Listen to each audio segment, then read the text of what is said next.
यही वो तारीख थी जब अमेरिका और इजराइल ने ईरान पर पत्थर युग में भेजने के इरादे से हमला शुरू किया था। लेकिन आज 35 दिन बीत जाने के बाद पासा पलटता हुआ नजर आ रहा है। ईरान ने न केवल पलटवार किया है बल्कि अमेरिकी सेना को वो आर्थिक और सैन्य चोट पहुंचाई है जिससे वॉशिंगटन में हड़कंप मच गया है।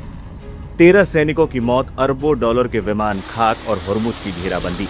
आइए देखते हैं पिछले 5 हफ्तों में ईरान ने अमेरिका को कैसे घुटनों पर ला दिया।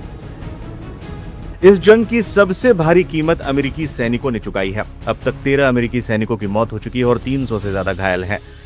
1 मार्च को कुवैत के शुएम्बा बंदरगाह पर हुए ईरानी ड्रोन हमले में 6 जाबाज मारे गए थे। उसी दिन सऊदी में प्रिंस सुल्तान एयरबेस पर एक और अमेरिकी सैनिक की जान गई। 12 मार्च को इराक में एक KC-135 टैंकर विमान हादसे का शिकार हुआ जिसमें 6 क्रू मेंबर्स की मौत हो गई। हालांकि पेंटागन इसे हादसा बता रहा है, लेकिन टाइमिंग कई सवाल खड़े करती है।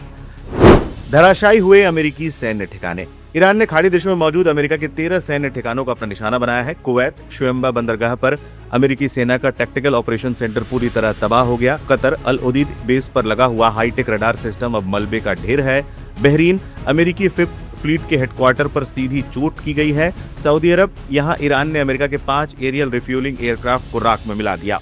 ब्लूमबर्ग की एक रिपोर्ट के मुताबिक अमेरिका के 16 बेशकीमती सैन्य विमान नष्ट हो चुके हैं। इनमें सबसे बड़ा झटका E-3 सेंट्री AWACS का तबाह होना है। ये उड़ता हुआ एक कमांड सेंटर था जो 250 मील तक नजर रखता था। इसके अलावा ईरान ने 2 F-35 और एक F-15E फाइटर जेट गिराने का दावा किया।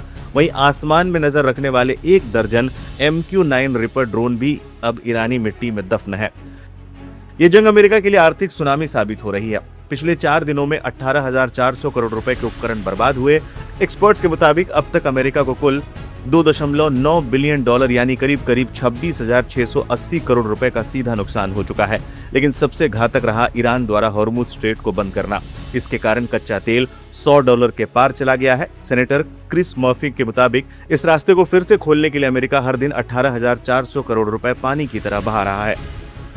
अमेरिका ने ईरान को मिटाने की ठानी थी, लेकिन ईरान के पलटवार ने सुपर पावर की सैन्य शक्ति और अर्थव्यवस्था दोनों की चूल्हे हिला दी हैं। क्या अमेरिका इस दलदल से बाहर निकल पाएगा या 2026 की जंग तीसरे विश्व युद्ध की आहट है?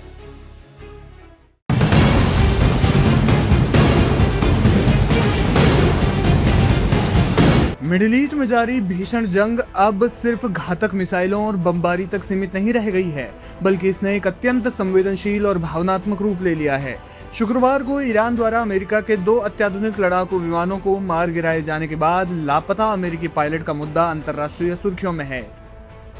इस घटना ने तब और ज्यादा तूल पकड़ लिया जब लापता पायलट की मां की सोशल मीडिया पोस्ट पर ईरान ने बेहद तीखा और कूटनीतिक पलटवार किया। लापता पायलट की मां ने एक पोस्ट साझा करते हुए ईरान की सरकार और वहां के लोगों से अपने बेटे की सुरक्षा की गुहार लगाई थी।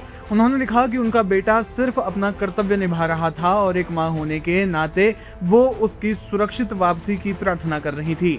इस भावुक अपील के जवाब में इस्लामाबाद स्थित ईरानी दूतावास ने आधिकारिक बयान जारी करते हुए कहा कि उस पायलट के लिए सबसे बड़ा खतरा अमेरिका के राष्ट्रपति डोनाल्ड ट्रंप हैं। ईरान ने तंज कसते हुए कहा, यकीन मानिए आपके बेटे ईरान की हिरासत में रहने से कहीं ज्यादा डोनाल्ड ट्रंप के साथ खतरे में हैं। दुआ कीजिए कि उन्हें अमेरिकी बचाव दल द्वारा खोजे जाने के बजाय ईरान में ही कैद रखा जाए। एक मुसलमान और सभ्य ईरानी होने के नाते हम जानते हैं कि हिरासत में बंद लोगों के साथ गरिमा और सम्मान से कैसे पेश आना चाहिए। ईरान का यह बयान स्पष्ट रूप से एक साइकोलॉजिकल वॉरफेयर का हिस्सा माना जा रहा है, जिसका उद्देश्य अमेरिकी जनता के भीतर युद्ध के खिलाफ असंतोष पैदा करना और ट्रंप प्रशासन पर दबाव बनाना है। इसके अलावा दक्षिण अफ्रीका स्थित ईरानी दूतावास ने भी अमेरिकी महिला को जवाब देते हुए कहा कि ईरान में तथाकथित निरर्थक मानवीय कानूनों के लिखे जाने से पहले युद्धबंदियों के अधिकारों को परिभाषित किया जा चुका था। हम युद्धबंदियों के साथ अपने बर्बर सहयोगियों ज़ायनिस्टों जैसा व्यवहार नहीं करते। हमारी एक ईरानी सभ्यता है, हम अमेरिका की तरह पाषाण युग में नहीं जीते। शुक्रवार को हुई इस सैन्य मुठभेड़ में अमेरिकी वायुसेना की अजेयता के दावों को कड़ी चुनौती मिली है। F-15E स्ट्राइक ईगल को ईरानी सेना ने देश के दक्षिण पश्चिमी हिस्से में मार गिराया। विमान में 2 क्रू मेंबर सवार थे। अमेरिकी विशेष बलों ने एक साहसी सर्च ऑपरेशन चलाकर वेपन सिस्टम ऑफिसर को तो बचा लिया, लेकिन पायलट का अभी तक कोई सुराग नहीं मिल पाया है। फारस की खाड़ी के पास ईरानी एयर डिफेंस ने A-10 थंडरबोल्ट को निशाना बनाया। हालांकि इसका पायलट विमान को कुवैती हवाई क्षेत्र तक ले जाने में सफल रहा और सुरक्षित इजेक्ट कर गया।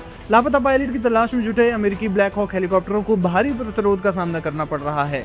ईरानी सेना ने स्थानीय निवासियों के लिए एक अलर्ट जारी किया है और पायलटों को पकड़ने या फिर उसकी जानकारी देने वाले को बड़े इनाम की घोषणा की है। ईरान के स्थानीय गवर्नर ने भी बयान जारी कर कहा है कि अमेरिकी सैनिक को पकड़ने वाले नागरिक को राष्ट्रीय नायक माना जाएगा। वॉशिंगटन में इस घटना ने राजनीतिक भूचाल ला दिया है। विपक्षी दल पायलट की सुरक्षा को लेकर राष्ट्रपति ट्रंप को घेर रहे हैं। हालांकि व्हाइट हाउस ने स्पष्ट कह दिया है कि ईरान की इन धमकियों और विमानों के नुकसान के बावजूद सैन्य अभियान नहीं थमेगा। फिलहाल अमेरिकी पायलट को लेकर आगे कौन सी जानकारी सामने आती है, ये देखना बेहद दिलचस्प होगा और ऐसी ही तमाम जानकारियां लाइव हिंदुस्तान आप तक पहुंचाता रहेगा।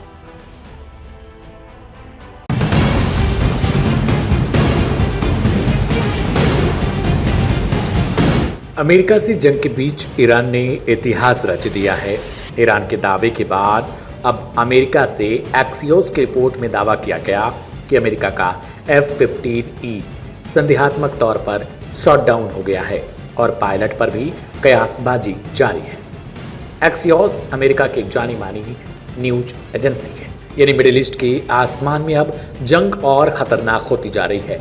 ईरान का कहना है कि उसने अमेरिका के बेहद आधुनिक लड़ाकू विमान को मार गिराया है। बताया जा रहा है कि यह F-15 ईगल फाइटर जेट था, जिसे ईरान की इस्लामिक रिवोल्यूशनरी गार्ड कॉर्प्स यानी IRGC ने अपनी एडवांस्ड एयर डिफेंस सिस्टम से निशाना बनाया।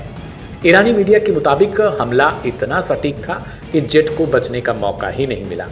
हालांकि इस दावे की अभी तक स्वतंत्र तौर पर पुष्टि नहीं हो सकी है और अमेरिका की ओर से भी इस पर स्पष्ट प्रतिक्रिया नहीं दी गई। दबी आवाज में अमेरिकी अधिकारी भी मान रहे हैं कि उन्हें बहुत बड़ा नुकसान हुआ है। ईरान ने दावा किया कि जेट के गिरने से पहले पायलट ने इजेक्ट किया और वह ईरान की जमीन पर उतरा। इसके बाद कहानी और उलझ गई। कुछ रिपोर्ट्स कहती हैं कि पायलट को ईरानी सेना ने पकड़ लिया, जबकि दूसरी रिपोर्ट्स में दावा किया गया कि जेट के टकराने के दौरान हुए भीषण विस्फोट में पायलट के बचने की संभावना बेहद कम है। इतना ही नहीं, ईरान ने यह भी कहा कि पायलट को बचाने के लिए अमेरिका ने ब्लैक हॉक हेलीकॉप्टर और C-130 जैसे विमान ईरान के अंदर भेजे, जिन्हें भी निशाना बनाया गया। हालांकि इन सभी दावों की पुष्टि अभी तक नहीं की जा सकी है। यही नहीं बल्कि एक KC-135 रिफ्यूलिंग जेट को भी निशाना बनाने का दावा किया गया,